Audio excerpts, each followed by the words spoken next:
من ججيني قد نذابو بالجيانك صادهو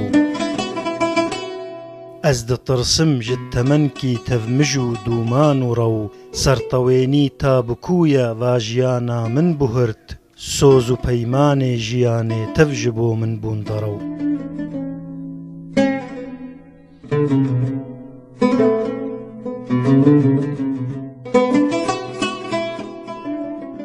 عبدالحمید یوسف د ساڵا 1960 نەهاندا لە گوندێ جرنکێ یê girêdayî bajarê Qamişlo yê Rojavayê Kurdistanê ji dayîk bû. Di destpêkên sed sala borî de bav û kalên wî ji ber leşkeriya Tirkan ji ser xetê bazdan bin xetê û li wir bicî bûn.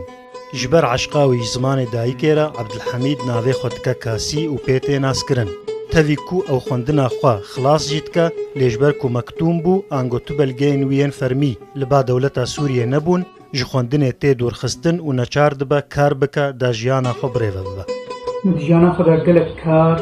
û tîşên zehmet û girantirina ji berhêlgirtinê ji avdaniya Pambûwa ji şikandinê ji hemû karin kirine karê bi zehmet û ji bo ez debara jiyana xwe ji ber nehiştin ez bixwînim û karmendî ji min re çênedibû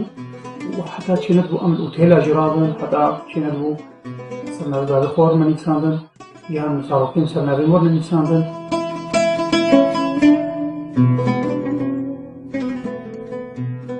Tevî jiyana wî ya zehmet û astengiyên cuda yên ku derdketin pêşiya Kasî hezkirina zimanê Kurdî û pirtûkên Kurdî û Erebî jî digire ser dil û giyanê wî. Wî di pirtûkan de wekhevî û dadwerî didît, xewnên teyîsî û hêviyên çirisan dî didît û bi dilekî germ û kezebeka piritî dixwend.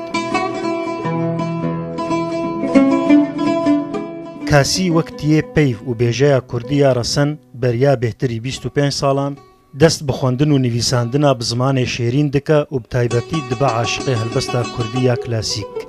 Dest xwendina zimanê Kurdî kir li ber nêzîk zimanê Kurdî pêdivî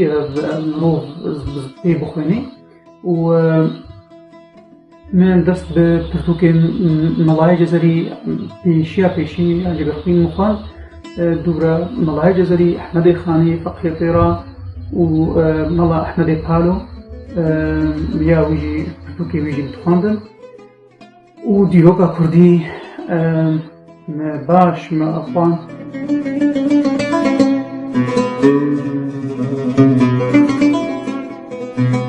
کاسی بە عەرەبی و کوردی دنویسە لێ بێهتر هەلبەستا کوردی یا کلاسیک دهونە و گوه دده گرامێر و رێزمانە کوردی. کاسی gelek berhem afirandine û pirtûk û helbestên xwe de behsa xewn û hêviyên xwe û miletê xwe dike û derd û êşên ku di jiyana xwe de kişandine tîne zimên. Heta niha me sê pirtûk çapkirine an derxistine pirtûkekê 1990 de navê Feratûl Peyvî helbestê klasîkên ê Kurdî ne sala 2001 کۆمەک گروپێک نویساندن بەخشان به زمانی عربی بناوی غرابیل الهوا یاسسیە من پرتوکام مەڵ ئەحمەدی پالۆ مەخطوطە ڕشنووساوی ڕشنووسا دەستێوی مینان شتەکە مەزن بوو تیپێن عربی زمانی کوردی زمانی کورمانجی زەڕابی کورمانجی وەرگران تیپێن لاتینی هەروەها پرتوکێک من هەیە ناوێ فەرتۆنە لە دیوانە هەلبەستەی کوردینە ئامادەیە شاردکردنێرە. ji ber şer û rewşa dijwar ya ku li Sûriyê û Rojavayê Kurdistanê heye, Kasî jî mîna hejmareka zêde ya Kurdên binxetê neçar bû beriya nêzîka 2 salan ji welatê xwe bar bike û li derve bicî bibe. Bu sal nîvke min ez li Swêsra dijîm, ez wezarokê xwe û fletê xwe me jî ji neçarî û ji zorê û ji gelek sedemên ewlekariyê û tunebûna ewlekariyê me bazda wek milyona miletê Sûrî û wek sedê hezara miletê Kurd jî. هەرچقاسی کاسی بە هەزاران کیلۆمتر ji Qamişlo û Rojavayê Kurdistanê dûr e jî لێبەلێ دلێوی هەر لور لێ دخا و هەرتم لەسەر قامشلۆکە خۆ دنالە